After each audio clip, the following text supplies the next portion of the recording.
Olá!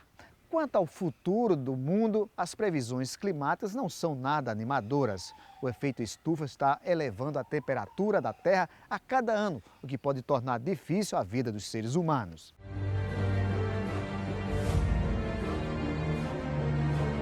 A evidência mais óbvia do aquecimento global é que a temperatura média da atmosfera aumentou em 0,74 graus Celsius de 1906 a 2005 e poderá elevar-se em 6,4 graus Celsius até o final do século XXI.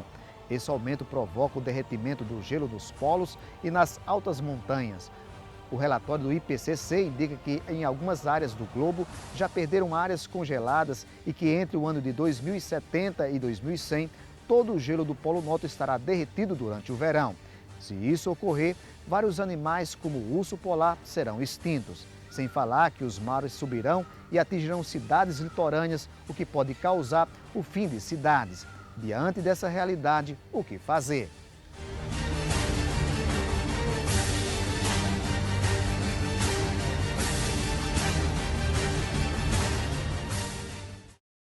Para falar sobre mudanças climáticas, nós convidamos o professor do curso de Ecologia da UFPB, Joel Silva. Professor, seja bem-vindo ao nosso planeta. Eu queria que o senhor começasse para a gente explicando o que são as mudanças climáticas. Bom, primeiro eu queria agradecer o convite do programa, dizer que é muito importante estar aqui falando um pouco sobre esse tema tão relevante, parabenizando a TV Assembleia por abrir espaço para pesquisadores que trabalham com essa temática. E falar de mudanças climáticas é falar de política, de economia, do clima na sua visão mais científica, da ciência da atmosfera. E primeiro eu queria dizer o seguinte, que dentro da própria comunidade científica, apesar das discussões das mudanças climáticas, por fatores antrópicos, queria deixar bem claro que ainda não existe um consenso, Você tem uma linha de cientistas que trabalham com a ideia de mudanças climáticas por fatores antrópicos, atrelado ao IPCC, Painel Intergovernamental sobre Mudanças Climáticas, da ONU, e temos também uma vertente de cientistas que trabalham com a visão mais cética de que essas mudanças climáticas não seriam necessariamente causadas por fatores antrópicos. Que no caso desses cientistas, eles não chamariam de mudanças climáticas, mas de variabilidade climática, ok? Agora, a gente vê até nas reuniões, nos encontros que reúnem países, essa preocupação quanto ao futuro do mundo. Um futuro que traz e preconiza até tragédias. Como é que você vê essa questão? Bom, trabalhando na perspectiva da visão do IPCC, das mudanças climáticas por ações antrópicas, é bom deixar bem claro que falar de clima, como eu acabei de falar anteriormente, é falar de economia, é falar de política. Então, a questão climática não passa apenas por uma solução técnica, passa também por negociações na pauta política e econômica. Vejamos, nós temos uma base energética, de matriz energética, pautada em combustíveis fósseis, que consequentemente, com o processo de desenvolvimento e crescimento econômico, você está jogando CO2 para a atmosfera, que vem afetando, consequentemente, assim, a química dessa atmosfera e trazendo consequências para variáveis como temperatura e precipitação em todo o globo. Então, se você analisar, a questão da mudança climática está diretamente correlacionada com o desenvolvimento econômico. Então acaba sendo também uma questão econômica e política. Por isso, essas discussões hoje dentro das Nações Unidas, dentro de empresas, corporações, que de fato são as principais responsáveis por essas alterações climáticas. Seja o homem ou não, o que se percebe é que o clima está esquentando. Perfeito, acho que a sua colocação é interessante. Não cabe aqui discutir se é fator natural ou antrópico. É fato que o aumento de temperatura já é perceptível, na superfície da Terra, principalmente em áreas urbanas, Hoje o mundo ele é urbano, então você percebe que em áreas urbanas o aumento de temperatura, o desconforto térmico, a formação de ilhas de calor, de fato já acontece, Inclusive aqui na nossa cidade de João Pessoa.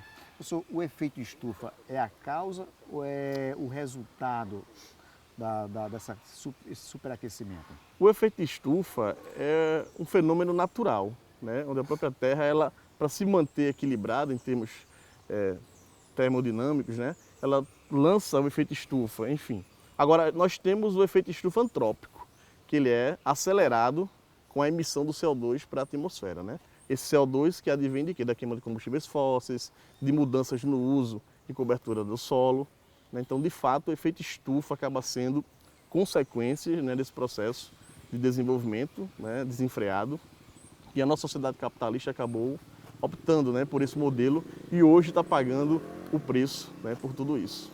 Professor, uma coisa interessante é que a gente percebe que essas mudanças climáticas, se para uma região traz chuva, para outra traz seca ou traz estiagem. Como é isso? Bom, trabalhar com o clima, né, é trabalhar com algo muito complexo, né? A ciência, por muitos anos, ela acabou indo por um paradigma positivista. O que seria isso? É de ação e reação. E quando se trata do clima, a concepção acaba não sendo dessa forma tão direta, né? A relação não é tão direta, ela é muito complexa. Então, quando a gente fala em mudanças climáticas, né, mais uma vez trabalhando na concepção do IPCC da ONU, isso significa dizer que essas mudanças climáticas podem trazer para algumas áreas chuvas, né, e para outras áreas estiagens. Então, não necessariamente seria um aquecimento total de toda a superfície da Terra. E sim você tem ali mecanismos diferenciados que podem ocasionar em alguns lugares aumento de temperatura, em outros até o próprio resfriamento. O que significa desconforto climático? Bom, seria na verdade a ideia do desconforto térmico, né? Seria a sensação térmica da população. Então a gente observa hoje em áreas urbanas, um estudo recentemente até feito aqui em João Pessoa, né, a gente verificou que estamos em uma cidade de clima tropical, recebendo influências da própria maritimidade, mas que o processo de urbanização desenfreado, sem um planejamento prévio, alterou o quê? O campo térmico urbano da nossa cidade. Isso aplicado aqui para João Pessoa. Isso aqui para João Pessoa, né? Que é importante ressaltar isso, né? João Pessoa ela é colocada como a segunda cidade mais verde, né? Aí de forma geral, mas o nosso verde é muito concentrado, né? E consequentemente esse verde concentrado ele acaba não prestando um serviço ambiental no sentido de amenizar o calor, a temperatura, né? Seria mais interessante que tivéssemos fragmentos de vegetação por toda a cidade, né? Então, consequentemente, processo de urbanização, aumento de temperatura, formação de ilhas de calor, desconforto térmico, né? Que pode, consequentemente, afetar a saúde da população, né? O seu conforto no dia a dia, enfim. Então, seria basicamente essa questão aí, quando se refere a desconforto térmico. Professor, há um aumento, e isso é constatado, na temperatura e que sobe a cada ano. Até que ponto o homem pode suportar, né? Até que grau pode o homem suportar esse nível de temperatura? Veja bem, isso é muito subjetivo, né? Muito subjetivo. É uma população, uma pessoa que mora, por exemplo, no semiárido, em Mossoró, cidade muito quente, consequentemente ele vai estar bem mais adaptado, né, às condições climáticas de semiaridez do que quem mora numa cidade como João Pessoa. Então isso é muito subjetivo, né? Agora, o que dá para você analisar através de alguns estudos, né, inclusive um trabalho que eu venho desenvolvendo agora com um aluno de mestrado, é que há uma correlação direta entre o aumento de temperatura e o aumento de algumas doenças cardiovasculares, né, em idosos, em crianças. Isso é uma correlação direta, né? Agora, você aferir até quando, até que faixa o ser humano pode suportar, isso é muito subjetivo porque depende da região onde o indivíduo está localizado geograficamente. E depois do intervalo nós vamos falar sobre o aquecimento global e a elevação dos níveis dos mares. É daqui a pouco. Você sabia que os rios amazônicos são os com maior diversidade de espécies de peixe do mundo? Pois é, já foram descritas mais de 1.500 espécies e ainda estima-se que existam pelo menos o dobro. Este número é 15 vezes maior do que o número de espécies encontradas nos rios da Europa.